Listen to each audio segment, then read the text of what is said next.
el ministerio Conéctate a Jesús y Seminarios y Tutorías ISI presenta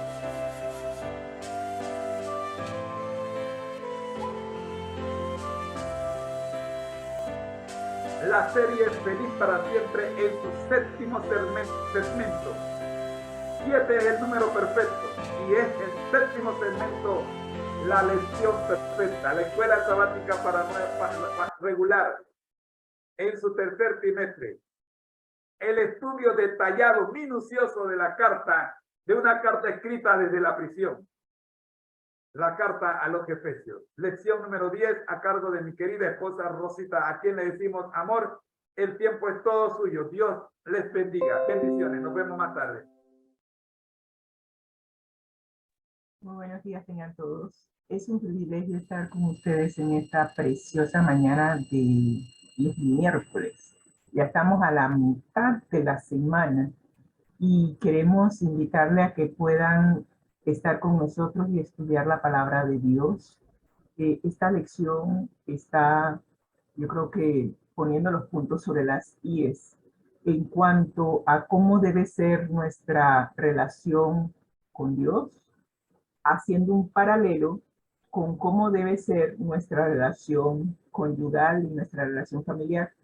Así que vamos a entrar en materia, vamos a ver la presentación que el Señor ha preparado y que el Espíritu Santo, que es nuestro profesor, pueda guiarnos a toda verdad y llevarnos a comprender cuál es la voluntad del Señor para nuestras vidas. Oremos. Gracias, Señor, por darnos la oportunidad de ver este día. Realmente, como dice Elizabeth Talbot, una de nuestras autoras favoritas, solo es por tu misericordia y por tu gracia. Tu misericordia, Señor, en donde tú nos das lo que no merecemos, y en tu gracia, porque nos das lo que tampoco merecemos.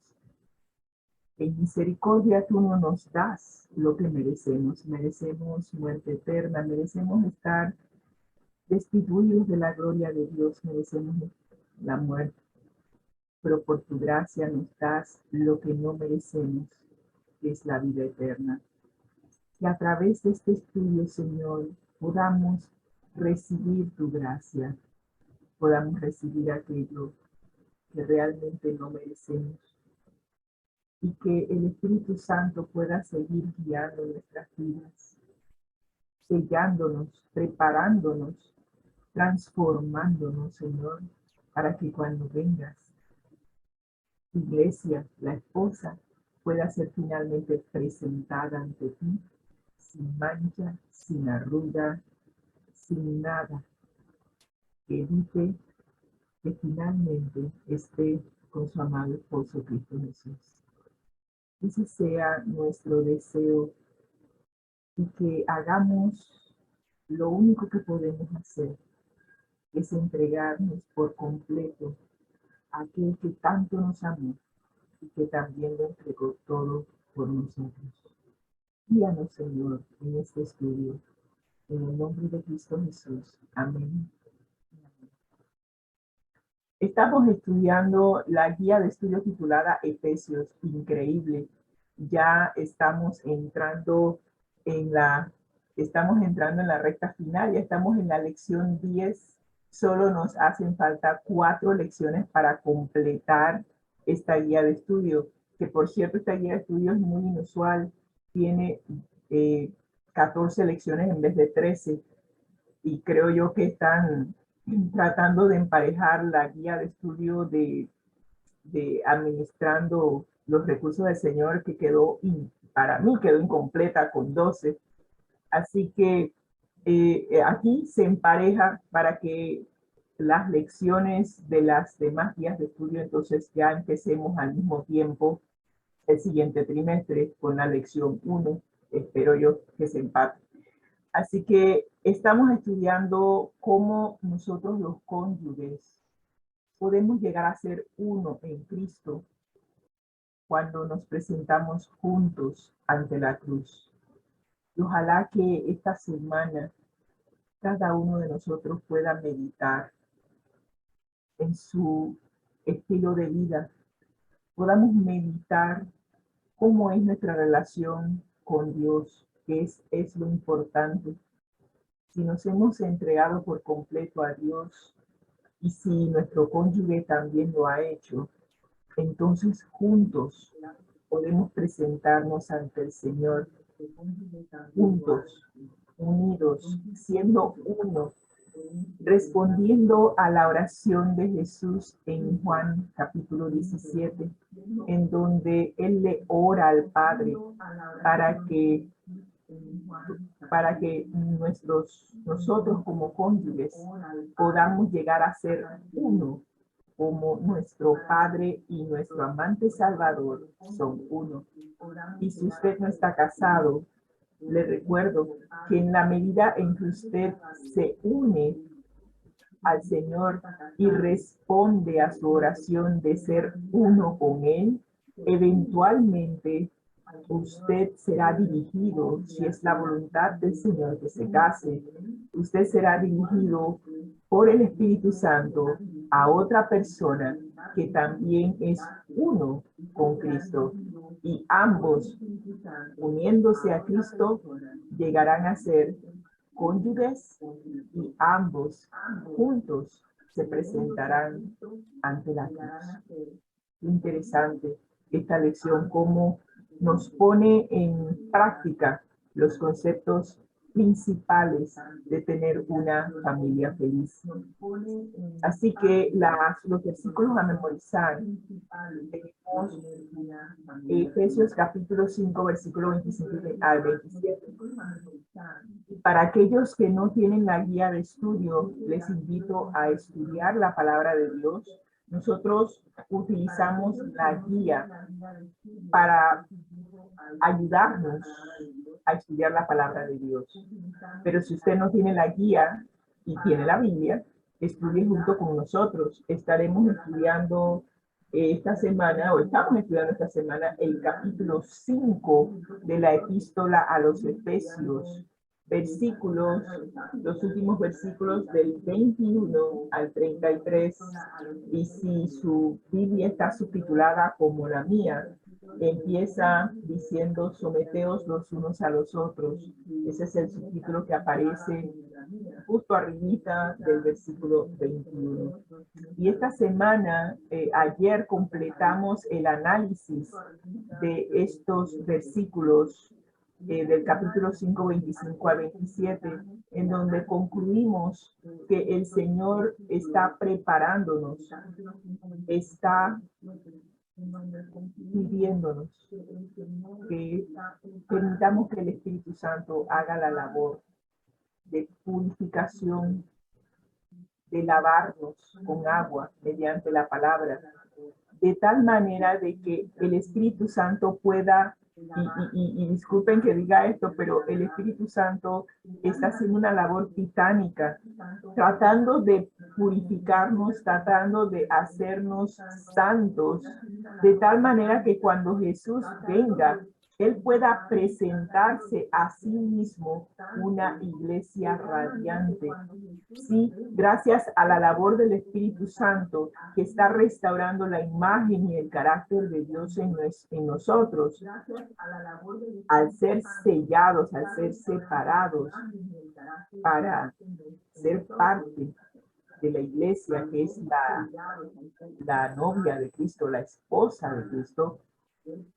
Entonces, cuando Jesús venga, Él mismo se va a presentar a la esposa, y que nos parecía raro porque por regla general el padre de la novia presenta o le presenta al novio la esposa, pero aquí Jesús mismo se va a presentar Él mismo a la esposa que tanto cuidó,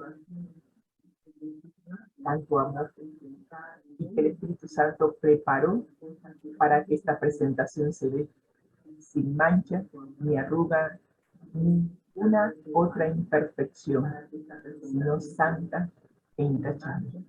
Qué bendición. Ojalá que tú y yo tomemos la decisión de permitir que el Espíritu Santo restaure al 100% la imagen que perdimos al separarnos de aquel que tanto nos amó.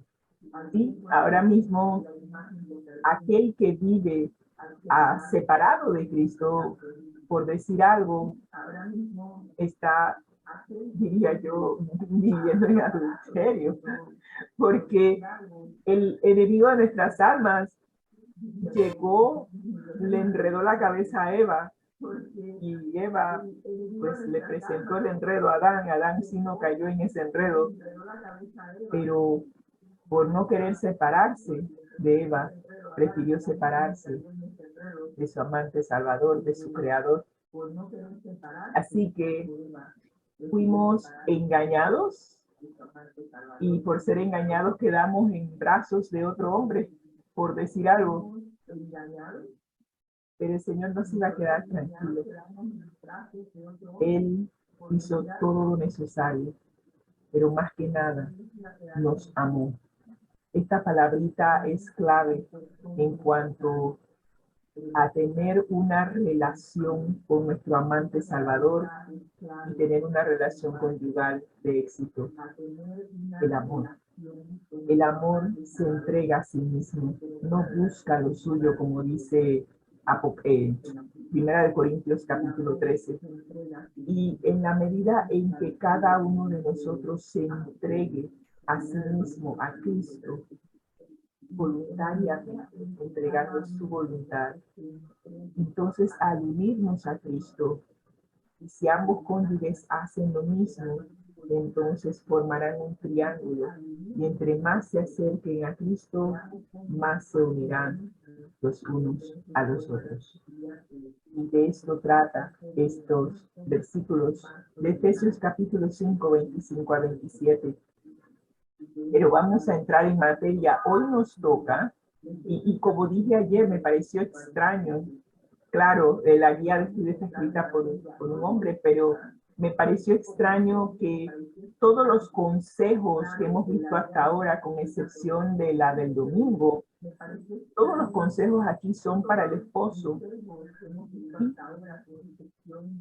Y llama la atención porque en el texto que vimos anteriormente está pidiéndole al esposo que ame a su esposa como Cristo amó a la iglesia. Y ahora vamos a meternos en otro aspecto que el apóstol Pablo, guiado por el Espíritu Santo, quiere que el esposo, que es la cabeza del hogar, también pueda hacer. Es amar a su esposa como a sí mismo. Y vuelvo a decir, yo no escribí la guía, así que a mí ni me miren, pero el único consejo para las esposas estuvo el domingo. Todo lo demás ha sido para los esposos. Así que vamos a ver qué le toca a los esposos en esta lección. Dice, ama a tu esposa como a ti mismo. Eso está en Efesios capítulo 5. Y dice, el hombre que ama a su esposa se ama a sí mismo.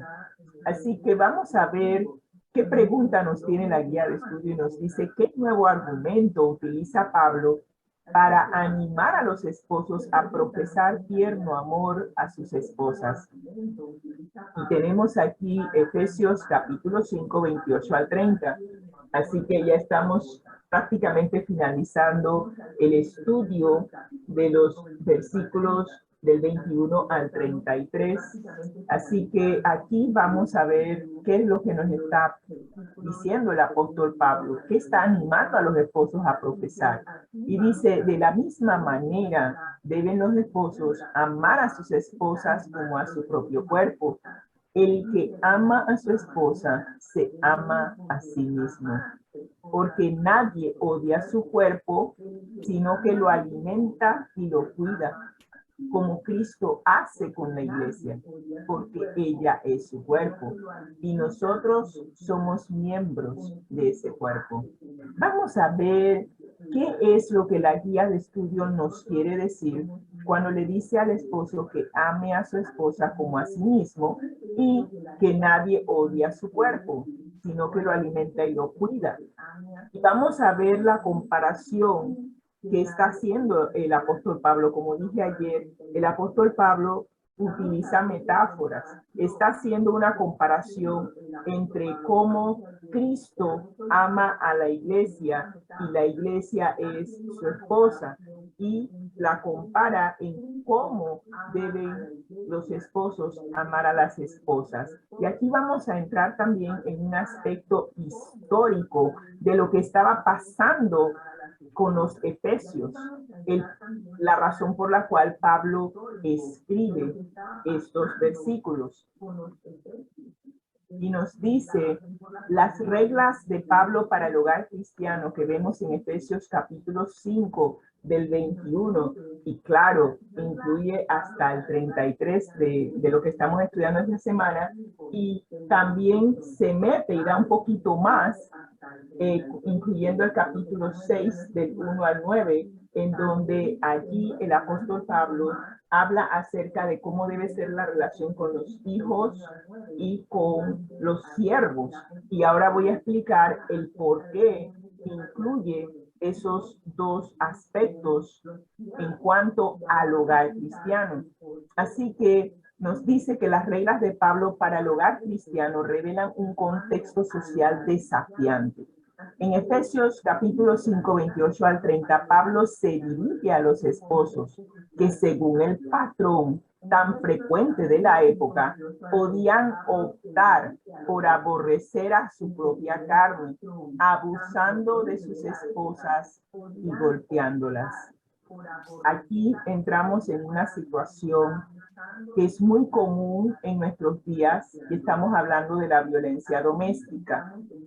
Así es por lo menos como se le llama aquí en Panamá, no sé en su país cómo se le llama, pero aquí Pablo está, y para aquellos que piensan, que dicen que, ay, es que la Biblia es un libro antiguo y que no tiene nada que ver con nosotros. Bueno, aquí estamos hablando de una situación que se daba en ese entonces y que se sigue dando hoy en día. Los actores de la sociedad seguimos infectados por el virus del pecado, y los pecados que se realizaban en el pasado se siguen realizando hoy en día. Así que aquí Pablo se está dirigiendo a los esposos porque había un patrón de abuso contra las esposas. Hablamos golpes, y cuando hablamos de golpes, voy a puntualizar algo porque este fue uno de mis temas para mi graduación en la universidad en cuanto a orientación familiar. Muchas veces nosotros pensamos que el abuso solamente es físico. El abuso puede ser físico, puede ser emocional, inclusive puede ser espiritual. El abuso puede ser físico, puede ser emocional, inclusive puede ser espiritual. Déjenme ver aquí. Vamos a ver aquí un momentito. Estamos hablando de que, por lo menos en las sociedades altas,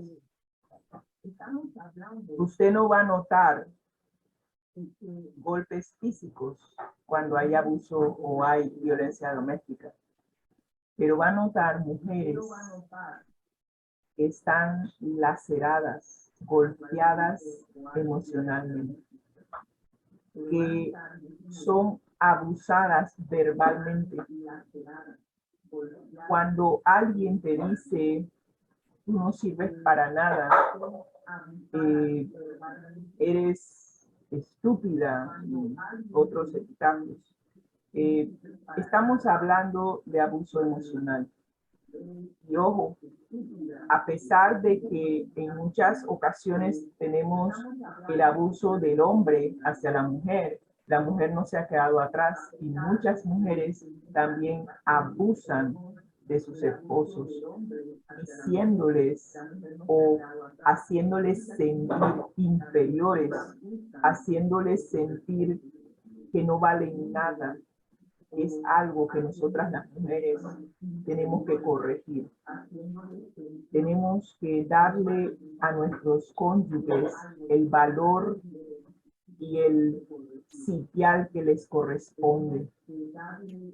Y en la medida en que nosotros seamos guiados por el Espíritu Santo, nuestros patrones mentales de lo que aprendimos en el mundo y lo que aprendimos en nuestros hogares de crianza deben ser transformados al ideal de lo que el Señor quiere para nosotros. Es importante que nosotras podamos elevar a nuestros esposos. Si usted se casó con él, es porque en el momento usted vio que él primero la amaba y segundo, que él era su complemento. Entonces, como ahora cuando estamos casados, estamos mirando a otros diciendo que esos son mejores que nuestros esposos o haciendo comentarios como que, ay, si yo estuviera casada con tal o con otro, mi vida sería más feliz. A veces nosotras no nos damos cuenta, pero hacemos comentarios que hieren. Y es importante que nosotras las mujeres, al igual que los hombres, si realmente amamos a nuestro cónyuge, evitaremos patrones de conducta en donde seamos abusivos, porque el abuso emocional, y disculpen que lo diga, creo que hace más daño que el abuso físico. Bueno, es relativo, porque el abuso físico puede llevar a la muerte, pero las heridas del abuso emocional son muy difíciles de superar y muchas veces aún con terapia se requiere del poder de Cristo para superar esas heridas. Así que te invito a que si estás en una relación abusiva, ya sea que sea por parte del esposo o por parte de la esposa, que busquen ayuda y que busquen primeramente entregarse a Cristo. Creo que eso es el primer paso para una transformación permanente en nuestra manera de pensar, porque si nuestra manera de pensar no cambia, tampoco cambiará nuestra conducta. No adoptaremos un estilo de vida nuevo, a menos que haya un cambio en la mentalidad. Y más que nada, nosotros no tenemos el poder para cambiar nosotros mismos, nuestro carácter. Requerimos del poder de Cristo para hacer una transformación total y completa. Así que aún cuando asistamos a terapia, la terapia nos va a recomendar hacer cambios en nuestra conducta, pero esos cambios de conducta, a menos que estén ligadas con el poder de Cristo, por regla general, degeneran en regresar al patrón anterior, porque uno de los dos se va a salir eventualmente de esa conducta y su naturaleza pecaminosa va a volver a prevalecer. Necesitamos curarnos de lo que realmente nos está haciendo daño, y lo que nos está haciendo daño es el virus del pecado. En la medida en que tú y yo nos entreguemos a Cristo, estaremos tomando el antídoto para arreglar el problema de fondo. El problema de fondo es el pecado. Y sin Cristo, realmente no hay manera de que podamos superar esos patrones de conducta que son tan dañinos entre nosotros como cónyuges. Así que aprovecho esta coyuntura para hacer ese comentario. Y eso era lo que estaba pasando en el tiempo de los Efesios. Había algo que yo no sabía que existía. Y ese algo es esto, el pater familias. En el mundo grecorromano de la época de Pablo, el poder legal del padre de familia era muy amplio. El padre de familia podía castigar severamente o incluso matar a su esposa, sus hijos y sus esclavos porque estaban dentro de sus derechos legales, aunque ejercer ese poder en extremo estaba cada vez más limitado por la opinión pública. ¿Qué pasaba aquí? Resulta ser que en el tiempo grecorromano, la composición de la familia en Roma, una familia estaba integrada no solo por las personas ligadas por vínculos de sangre, hablando de cónyuges e hijos, sino que también todos aquellos que mantenían una relación de dependencia con el pater familiar o con el pater familias, que era el padre. Eso implica esclavos, libertos y clientes. Así que una familia romana, por tanto, era mucho más amplia que una familia actual y podía estar formada por cientos de personas. ¡Wow! Así que el pater familias sostenía la casa y la defendía. Todos los demás miembros le debían obediencia a sus decisiones. Tenía él, pater familias, poder legal sobre todos los miembros de su familia, además del poder que le daba de ser el sustentador o el que los mantenía económicamente, y era su representante ante los órganos políticos de Roma. ¡Wow! ¡Qué poder tenía el padre de familia! Y por ende, ese poder lo podía ejercer inclusive para matar a un miembro de su familia. Wow. Doy gracias a Dios que eso no lo tenemos aquí, porque si nosotros estuviéramos sujetos a este tipo de poder, me pregunto cuál sería la suerte de las mujeres en este entonces. Así que Pablo tenía un reto. Está presentando otro estilo de vida, está presentando principios a los hombres, y ya entiendo el porqué del énfasis de Pablo en cuanto a dar principios que cambiaran la mente de los esposos, porque aquí las mujeres estaban sujetas a sus maridos. Y entonces yo me pregunto, y yo digo, pero Pablo, entonces, ¿de qué estamos hablando? Tú hace unos versículos atrás dijiste que las mujeres deberíamos estar sujetas a nuestros maridos en todo. Pero todo lo demás lo estás dirigiendo hacia el esposo, porque necesitaba que el esposo se entregara a Cristo y que hubiese un cambio en su manera de pensar que iba totalmente en contra de la manera de pensar del resto de los esposos que le rodeaban en la sociedad en que estaban. ¡Qué reto! ¡Qué reto! Estamos hablando aquí de romper paradigmas, estamos hablando aquí de abrir un camino nuevo y de establecer un estilo de familia que era totalmente diferente al estilo familiar que reinaba el imperio greco-romano. Realmente, qué reto el de Pablo. Así que, en Efesios capítulo 5, versículos 25 al 27, Pablo ha detallado el máximo ejemplo de amor, el amor de Cristo por la iglesia, con el que ofrece un modelo para los esposos que es drásticamente diferente al modelo habitual, al modelo que la sociedad grecorromana les había puesto. ¡Wow! Y el modelo es el amor de Cristo por su iglesia. Una pregunta.